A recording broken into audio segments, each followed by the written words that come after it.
नमस्कार दोस्तों।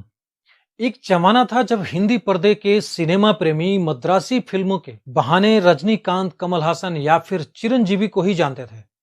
कभी कभार नागार्जुन या फिर वेंकटेश को भी।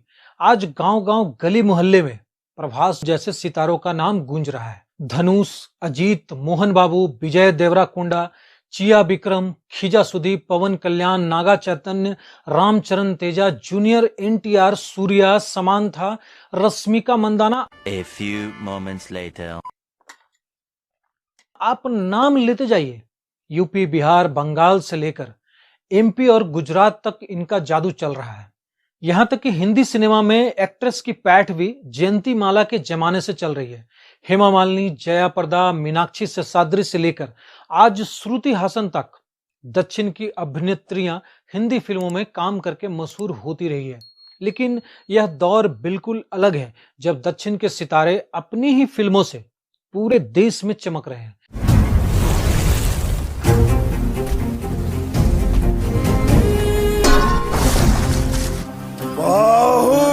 लेकिन ऐसे में सवाल यही है कि ऐसा क्यों हो रहा है? क्यों आज बॉलीवुड दक्षिण की फिल्मों से पीछे चली गई है?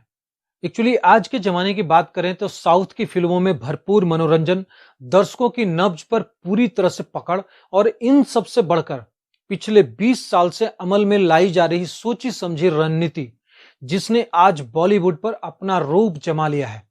बॉलीवुड का किला फतह करने के लिए आज साउथ वालों ने अश्वमेघ का घोड़ा दौड़ा दिया है। दक्षिण भारतीय सिनेमा के सेनापतियों की पूरी फौज बॉलीवुड में राज करने का सपना साकार करने के बहुत ही करीब है। बहुत से लोगों ने पुष्पा के देश भर में फैले तूफान और करोड़ों की कमाई की वजह से ऐसा नतीजा निकाल रहे हैं, लेकिन ऐसा बिल्कुल नहीं है। उस तरह की ब्लेड तेरा जीजा मेरे को जाने दिया, इसलिए मैं नहीं गया। मैं गया क्योंकि मेरा दिल जाने को दिया, समझा? पुष्पा नाम सुन के फ्लावर समझे क्या?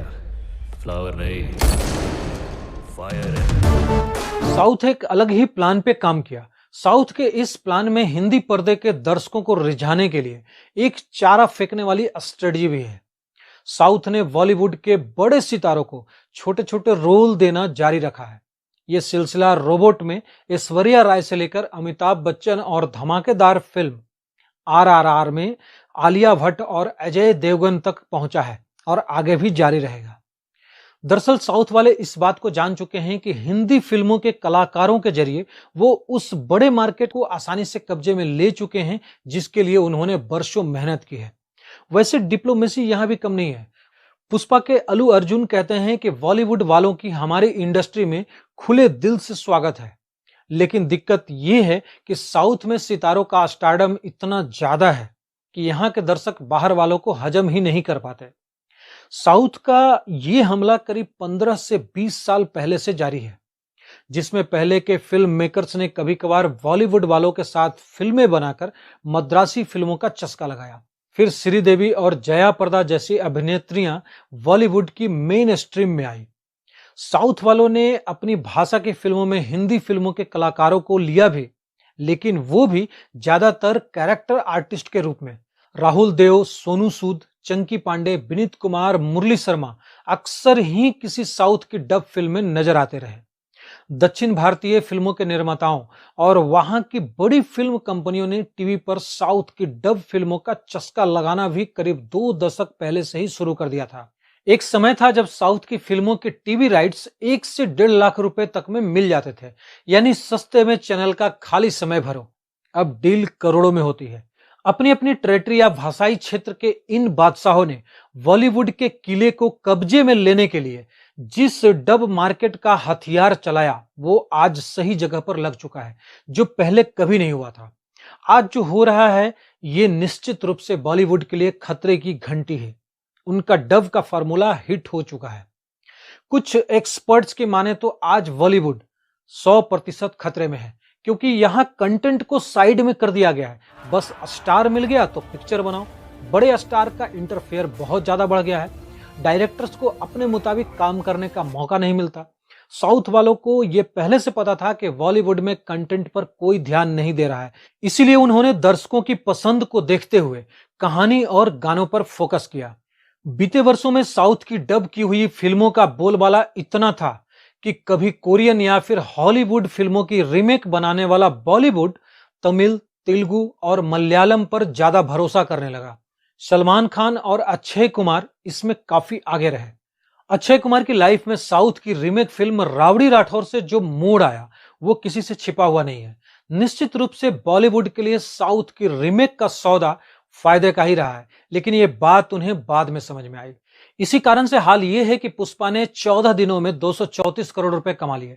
मास्टर ने भी अपनी झोली में 209.60 करोड़, वकील साहब ने 119.90 करोड़, अखंड ने 103 करोड़, अन्नाथे ने 102.50 करोड़, उपेना ने 93.30 करोड़ और डॉक्टर ने 81.60 करोड़ रुपए कमा डाले।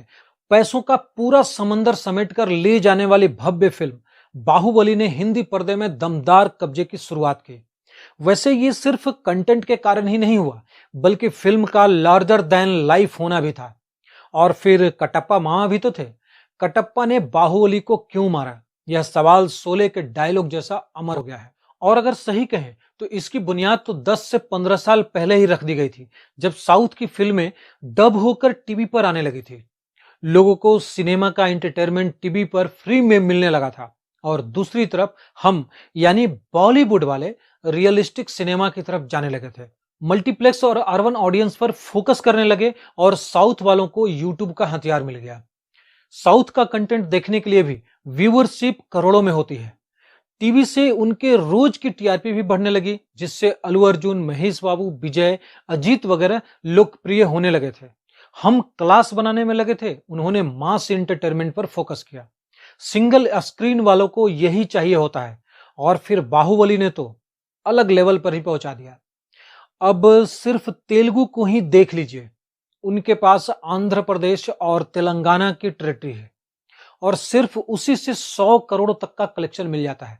और हमारे एक्टर्स पूरे देश भर से 100 करोड़ लाने में स्ट्रगल करते हैं। अनुपात के हिसाब से साउथ से 20 गुना ज्यादा बॉलीवुड का बिजनेस होना चाहिए। साउथ वाले अपने आप को अपग्रेड करते गए और हम डिग्रेड करते चले गए। इंटेलिजेंट कंटेंट चाहिए तो मलयालम सिनेमा देखिए, मास एंटरटेनमेंट चाहिए तो तमिल तेलुगु देखिए, लेकिन इधर सलमान, अक्षय जैसे स्टार उन्हीं की फिल्मों का रीमेक कर रहे हैं। वो ओरिजिनल बना रहे हैं तो हम क्लासिक या फिर आरटी टाइप की फिल्में ही बना रहे हैं। बाहुबली बॉलीवुड में कभी नहीं बना, पर इस फिल्म ने सारे बांध तोड़ दिए। आप कह सकते हैं कि वो हिंदी बेल्ट को कैप्चर करने आ गए हैं। ये 10 साल से चल रहा था धीरे धीरे और बॉलीवुड को पता ही नहीं चला। बॉलीवुड का कंपटीशन बॉलीवुड से ही था, अब हॉलीवुड तमिल तेलुगु से भी है और ओटीटी कंटेंट से भी है। कंपटीशन बिल्कुल बढ़ गया है। इन्हें और बहुत ज्यादा मेहनत करनी पड़ेगी, कुछ नया लाना पड़ेगा। कुछ भी बना लो, थोड़ा लोकप्रिय तड़का डाल दो, ये नहीं चलेगा। एवरेज माल के लिए अब जगह कम हो गई है, औसत से ऊपर के दर्जे में काम करना पड़ेगा। लॉकडाउन से सारे समीकरण बदल चुके हैं। अब बॉलीवुड को बहुत सजग होना पड़ेगा। साउथ की नदी का फाटक खुल गया है तो बाढ़ तो आएगी ही। पहले से ही अपने इलाके और दुनिया भर में नाम कमा चुके दक्षिण भारतीय सितारे हिंदी बेल्ट के दर्शकों के दिलों पर राज करने को तैयार हैं। दर्शक तो जैसे इसी के लिए तैयार बैठे हैं। कई फिल्में पाइपलाइन में भी है। फिल्मों में अब नॉर्थ और साउथ का अंतर खत्म हो गया है, केवल इंडियन सिनेमा बचा है और वही चलेगा। आपके क्या विचार हैं नीचे कमेंट सेक्शन में जरूर लिखना और कुछ इसी तरह के वीडियो को देखने के लिए चैनल को जरूर सब्सक्राइब करें। जय हिंद।